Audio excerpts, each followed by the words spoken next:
Alhamdulillah, alhamdulillahilladzi bini'matihi tatimmus salihat wa bifadlihi tatanazzalul khairatu wal barakat wa bitaufiqihi tatahaqqaqul maqasidu wal ghayat. Ashhadu an la ilaha illallah wahdahu la syarika lah wa ashhadu anna sayyidana Muhammadan abduhu wa rasuluh. Allahumma fasalli wa sallim wa barik ala sayyidina Muhammad wa ala alihi wa sahbihi ajma'in. Ayyuhal hadirun, usikum wa nafsi bitaqwallah faqad fazal muttaqun. فقال الله تعالى في القرآن الكريم: أعوذ بالله من الشيطان الرجيم بسم الله الرحمن الرحيم يا أيها الذين آمنوا اتقوا الله حق تقاته ولا تموتن إلا وأنتم مسلمون. صدق الله العظيم. Hadirin jamaah Jumat yang dirahmati Allah, bersyukur kita Allah masih titipkan kepada kita nikmat sehat dan nikmat istiqamah. Salawat dan salam kepada Nabi Muhammad sallallahu alaihi wasallam, al-qudwah qabla da'wah. Dia terlebih dahulu menjadi contoh panutan, suri tauladan, barulah dia mulai mengajak dalam rangka berdakwah. Mudah-mudahan kita semua kelak dapat syafaat darinya. Hadirin jemaah Jumat yang dirahmati Allah, hari ini adalah Jumat terakhir di tahun 2024 Masehi. Maka di penghujung Jumat ini, di penghujung tahun ini, sejenak kita bermuhasabah. Tapi muhasabah kita kali ini bukan individual, tapi sifatnya global. Maka judul khutbah Jumat kita hari ini, muhasabah negeri, merajut sinergi, merevisi relasi, dan menata fungsi. Hadirin jamaah Jumat yang dirahmati Allah, 14 abad yang lalu Nabi SAW telah memberikan sebuah petunjuk, di mana petunjuk ini terbukti dan teruji sepanjang sejarah kehidupan. Bahkan ketika Nabi SAW menjadi pemimpin agama sekaligus menjadi kepala negara, maka Nabi SAW bersabda, "Qiwamud dunya bi arba'ati asya." Tegaknya peranata kehidupan negeri ini bergantung kepada 4 pilar. 4 pilar inilah kita harus saling bersinergi, saling berinteraksi, karena keempat pilar ini adalah relasi tapi beda dalam fungsi. Pertama, kata Nabi, kalau ingin tegak peranata kehidupan negeri ini, maka yang menjadi pilar utama ilmul ulama, dengan ilmunya ulama. Allah berfirman dalam Al-Quran, A'udzu billahi minasyaitonir rajim, innama yaghshallah min ibadihil ulama. Di antara hamba-hamba yang takut kepada Allah hanyalah ulama. Ayat ini sedang memberikan batasan. Ada orang yang pakar, ada orang yang ahli dalam ilmu, gelar akademik, tapi itu sungguh jauh berbeda dengan makna ulama. Ulama yang dimaksud adalah orang yang dalam hidupnya punya rasa takut kepada Allah Subhanahu wa ta'ala. Maka ini yang menjadi batasan. Maka kehadiran ulama yang seperti ini lewat ilmunya mampu menjadi lentera hati, pelita jiwa. Ulama yang dengan ilmunya mampu mengantarkan kita kepada kesadaran uluhiyah. Ulama dengan ilmunya akan mampu mengantarkan kepada khasyatullah, rasa takut kepada Allah Subhanahu wa taala. Oleh karena itulah kenapa Al-Quran dalam proses pengajaran ilmu itu membagi menjadi dua. Ada orang allamal bil qalam, Allah ajarkan lewat pena, nanti outputnya, hasilnya kaum cendekiawan. Yang kedua, allamal insana ma lam ya'lam. Cara kedua, Allah beri kekuatan hingga mampu tersenden dan menjebati, ilmu bisa menghasilkan nilai dan manfaat. Maka yang dimaksud ulama dalam hadis ini menjadi tegaknya pilar pranata kehidupan. Yang pertama, sebagai peran dan fungsi ulama, pertama, ulama itu rijalul ummah. Dia harus mampu menjadi pahlawan kesatria untuk umat. Cukup? Tidak. Ada yang kedua, rijalul fikr. Ulama lewat ilmunya, kecerdasannya mampu mengimbangi masalah, memecahkan dan memutuskan masalah. Cukup? Tidak. Ada yang ketiga, rijaluddin. Ulama sebagai peran fungsinya harus menjadi pemimpin spiritual dalam agama. Hadirin jemaah Jumat yang dirahmati oleh Allah, ini yang pertama, tegaknya pranata kehidupan negeri bergantung kepada ilmu ulama. Lalu yang kedua kata Nabi, adlul umara, adilnya seorang pejabat. Imam Ahmad Mustafa Al-Maraghi di dalam tafsir Al-Maraghi menjelaskan makna umara. Apa itu umara? Orang yang diperserahi sebuah urusan untuk menata kehidupan lebih baik. Lewat definisi ini dapat kita pahami, ternyata urusan umat bukan sekedar urusan ulama, tapi juga urusan umara, pejabat dalam negeri itu. Maka saking pentingnya posisi pejabat inilah, satu waktu Nabi SAW mensetarakan dengan ibadah 60 tahun.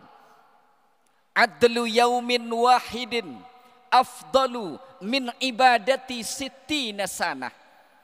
Ibadah sunnah 60 tahun, maka lebih mulia dari ibadah itu adalah keadilan seorang pejabat. Dengan kata lain, andai ada orang yang puasa sunnah 60 tahun dia puasa, 60 tahun dia tahajud dan duha, maka sehari pejabat yang adil itu lebih utama daripada ibadah 60 tahun itu. Tapi di sisi lain, Nabi SAW mengingatkan kita lewat doa Nabi, andai ada umatku yang diperserahi sebuah urusan, lalu dalam urusan itu dia persulit umatku itu, maka ya Allah, timpakan kesulitan itu kepada hambaku itu. Dalam artian saudaraku yang dirahmati oleh Allah, surga bukan monopoli kaum ulama, surga bukan monopoli kaum santri, tapi surga milik siapa saja, profesi apa saja. Tapi yang terpenting, lewat profesi itu menghantarkan rasa takwa kepada Allah Subhanahu wa taala. Inilah sebab kenapa dalam Al-Quran surah Al-Lail Allah buka dengan 3 sumpah sekaligus. Ayat, surah, Allah sumpah 3 kali untuk membuka ayat. Ini ayat spektakuler. Wal-laili idza yaghsha wan nahari idza tajalla wa ma khalaqa dzakara wal unsa. 3 sumpah dalam surah ini untuk menjelaskan ayat selanjutnya. Inna sa'yakum lasyatta. Sesungguhnya profesimu berbeda, pekerjaanmu beraneka ragam, tapi yang Allah nilai bukan siapa Anda dan saya, bukan apa profesi Anda dan profesi saya. Yang Allah nilai apakah lewat profesi itu menghasilkan nilai keadilan, kesejahteraan dan takwa kepada Allah Subhanahu wa taala.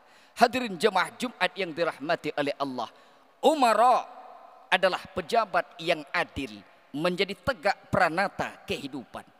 Maka Allah Subhanahu wa taala lewat Al-Qur'an menjelaskan kepada kita semua untuk mendapatkan pejabat yang adil, pemimpin yang adil, maka Al-Quran begitu sistematis mengingatkan kepada kita bagaimana cara memilihnya. Pemimpin yang akan adil, pejabat yang akan adil itu ulul ilmi, dia memang berilmu, punya kapasitas dalam mengatur itu. Cukupkah? Tidak. Ulul albab, dia punya kecerdasan hati dan pikiran, seimbang antara hati dan pikiran. Cukup? Tidak. Ulul absar, dia punya ketajaman dan kejernihan mata hati. Cukup? Tidak. Ulin nuha, yang mampu menjadikan pengalaman hidup sebagai gurunya. Ulul albab, ulul absar, ulul nuha, untuk menjelaskan ulul amri, barulah kita angkat dia menjadi pemimpin yang insya Allah dia akan berlaku adil. Hadirin jemaah Jumat yang dirahmati Allah, ini yang kedua. Lalu yang ketiga, kata Nabi, tegaknya peranata kehidupan negeri ini bergantung kepada orang-orang kaya tapi menderma. Al-Quran mengingatkan kita untuk hidup sejahtera. Itu tandanya di tengah Al-Quran ada kalimat waliyatallataf yang biasa ditandai dengan huruf tebal atau berwarna. Ayat ini adalah ayat ekonomi. Falyatikum birizqim minhu waliyatalattaf. Dan satu surah dalam Al-Quran mewakili nama klan atau kabilah bernama Quraisy yang didirikan oleh eyang datuk Nabi Muhammad bernama Fihr. Maka andai kita runut Muhammad bin Abdullah bin Abdul Muttalib bin Hashim bin Abdi Manaf bin Qusay bin Kilab bin Murrah bin Ka'ab bin Lu'ay bin Ghalib bin Fihr. Fihr inilah pendiri dari Quraisy yang pada masanya mereka punya perekonomian yang menata kehidupan. Hingga diabadikan dalam Al-Quran, li'ila fi Quraisy ila fihim rihlatas syita was-saib. Orang-orang Quraisy saat itu tidak mengenal musim dalam bekerja. Tapi perintah di dalam ayat ini, falya'budu rabb hadzal bait. Sembahlah Allah yang punya Ka'bah. Sembahlah Allah yang punya rumah. Apa maknanya? Melanjutkan ayat selanjutnya, alladzi at'amahum min ju' wa amanahum min khauf. Karena Allah yang memberikan makan, menghilangkan rasa lapar. Allah yang menjamin keamanan hingga menghilangkan rasa takut. Apa makna ayat ini? Banyak orang-orang kaya, tapi dia sangka kekayaan itu karena ilmunya. Banyak orang-orang kaya, dia sangka kekayaannya karena hasil manajemennya. Banyak orang kaya, tapi dia anggap kekayaannya tidak ada campur tangan kuasa Allah dalam usahanya. Maka makna ayat ini menjelaskan dan mengingatkan kepada kita, usaha yang kita bangun hari ini berhasil, salurkan dia lewat zakat, lewat infak, wakaf, hibah dan selanjutnya. Inilah yang dibantah oleh Qarun dalam kehidupannya. Sehingga Qarun tegas mengatakan, wama utituhu ala ilmin indi. Ketika Qarun yang kaya raya, super sekali kekayaannya. Qarun ketika keluar dari istana, itu diikuti oleh 3.000 kencana kuda. Qarun kalau keluar dari istananya, dia diikuti oleh gadis 300 orang. Semua berwarna merah. Qarun harta bendanya, kuncinya saja dibawa 60 orang. Qarun saking kayanya, kunci gudang asetnya dibawa oleh 60 bihal. Tapi apa yang terjadi? Ketika diminta untuk mengeluarkan zakat, dia pelit. Ternyata Qarun super kaya, mentalnya feodal. Hari ini banyak ditiru oleh orang-orang. Dia kaya tapi pelit, dia pelit sekali. Maka ini penyebab korun itu dibenamkan oleh Allah. Tegaknya peranata kehidupan bergantung kepada orang kaya, tapi dia menderma berbagi kepada sesama. Karenanya Islam tidak melarang kita kaya. Nabi Sulaiman raja di raja tapi kaya raya. Nabi Yusuf bendahara negara, dia kaya raya. Khadijatul Kubra, Sayyidatuna, istri Rasulullah, investor di masanya, kaya raya. Yang Allah larang dalam Islam, kai la yakuna daulatan baina aghniya'i minkum. Yang Allah larang harta orang kaya bergulir ke orang kaya, bukan kepada fakir dan miskin. Hadirin jemaah Jumat yang dirahmati oleh Allah. Ini yang ketiga. Lalu yang terakhir, tegaknya peranata kehidupan ini bidu'ail fuqara, dengan doanya orang-orang fakir dan miskin. Allah perintahkan muslim untuk mengeluarkan zakat. Dan tidak ada satu surah khusus, ayat khusus untuk perintah menerima zakat. Artinya apa? Islam mengajarkan kesejahteraan. Tapi tak bisa dipungkiri bahwa kemiskinan dan kefakiran adalah sesuatu yang lazim kita alami.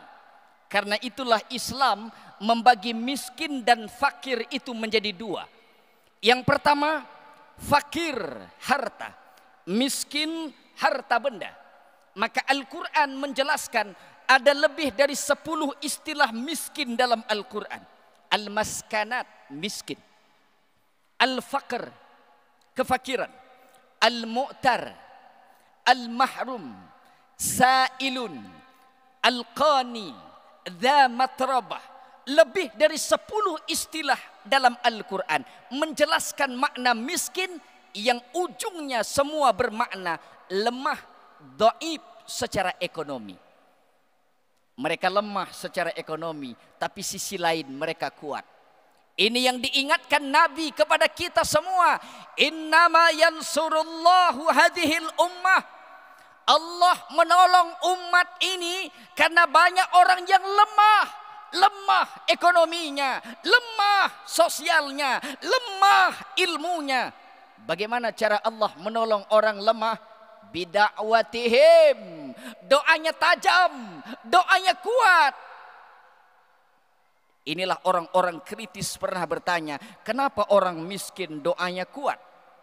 Maka ini yang dijawab oleh Imam Ibnu Hajar Al-Asqalani dalam kitab yang sangat otentik bernama Fathul Bari. Menjelaskan hadis ini, kenapa orang lemah secara ekonomi tapi kuat dalam berdoa. Karena di hatinya sangat kecil bergantung kepada dunia. Ruhbanun billail wa fursanun fin nahar. Malam-malam seperti rahib, tapi ketika fajar menyingsing, matahari sudah naik, orang-orang fakir dan miskin bersimbah peluh berkuah keringat, tapi bukan untuk mendapatkan 1-2 juta, hanya sekedar lepas makan hari itu. Maka ketika mereka berdoa, doanya ikhlas, doanya lebih khusyuk, karena dunia kecil di hatinya. Hadirin jemaah Jumat yang dirahmati Allah. Lalu miskin yang kedua, bukan miskin harta. Doa orang fakir yang dimaksudkan Nabi ini, ada penjelasan kedua, bukan orang fakir dalam harta, tapi fakir li rabbih. Dia butuh Allah. Nabi Sulaiman pemimpin kaya raya, tapi fakir li rabbih, dia tetap butuh Allah. Nabi Yusuf bendahara kota, dia kaya raya, fakir li rabbih, dia butuh Allah. Nabi Ayub kaya raya, fakir li rabbih, dia butuh Allah. Sayyidatuna Khadijah kaya raya, fakir li rabbih, dia butuh Allah. Orang yang butuh Allah, doanya amat sangat tajam. Hadirin jemaah Jumat yang dirahmati Allah, kesimpulan lewat khutbah Jumat ini, Allah mengingatkan kita dalam Al-Quran untuk senantiasa bermuhasabah, mawas diri, menata hati. Kenapa ini dalam Al-Quran sampai disebutkan 3 waktu sekaligus dengan panggilan spesifik dalam Al-Quran? Ya ayyuhalladzina amanu. Yang Allah panggil orang yang beriman. Artinya panggilan ini spesifik. Apa perintahnya?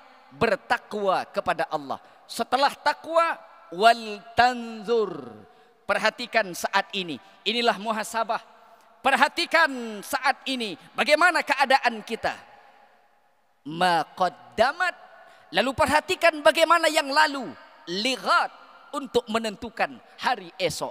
3 situasi sekaligus dalam satu ayat. Tapi ayat ini tetap ditutup. Wattaqullah. Tetaplah bertakwa kepada Allah. Mudah-mudahan dalam sabda Nabi ini semua adalah kita semua. Maka insya Allah negeri kita ini, negeri sepakat segenap ini diberkahi oleh Allah. Lahirnya ulama-ulama yang lewat ilmunya menghantarkan khasyatullah. Lahirnya para pejabat dan pemimpin negeri ini yang mensejahterakan dan menegakkan keadilan dalam negeri ini. Lahirnya para orang-orang kaya tapi mampu menderma, dan tajamnya doa orang-orang fakir secara harta, tajamnya pakir orang yang butuh kepada Allah Subhanahu wa taala. Negeri itu dan orang-orang itu insya Allah kita semua. Amin ya rabbal alamin. Barakallahu li wa lakum fil Qur'anil azim wa nafa'ani wa iyyakum bima fihi minal ayati wa dzikril hakim. Fataqabbala minni wa minkum tilawatahu innahu huwal ghafurur rahim.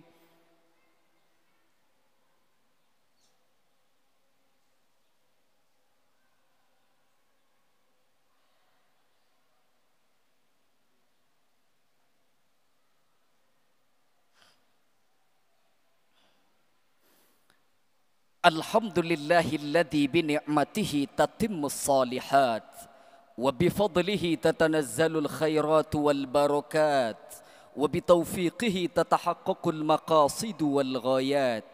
Ashhadu an la ilaha illallah wahdahu la syarika lah wa ashhadu anna sayyidana Muhammadan abduhu wa rasuluh. Allahumma fasalli wa sallim wa barik ala sayyidina Muhammad wa ala alihi wa sahbihi ajma'in. Ayyuhal hadirun, usikum wa nafsi bitaqwallah faqad fazal muttaqun. Faqala Allah Ta'ala fil Qur'anil Karim, a'udzu billahi minasy syaithanir rajim. Bismillahirrahmanirrahim. Ya ayyuhalladzina amanu taqullaha haqqa tuqatih wala tamutunna illa wa antum muslimun. Sadaqallahul azim. Innallaha wa malaikatahu yusalluna 'alan nabi. Ya ayyuhalladzina amanu sallu 'alaihi wa sallimu taslima. Allahumma salli 'ala sayyidina Muhammad wa 'ala ali sayyidina Muhammad.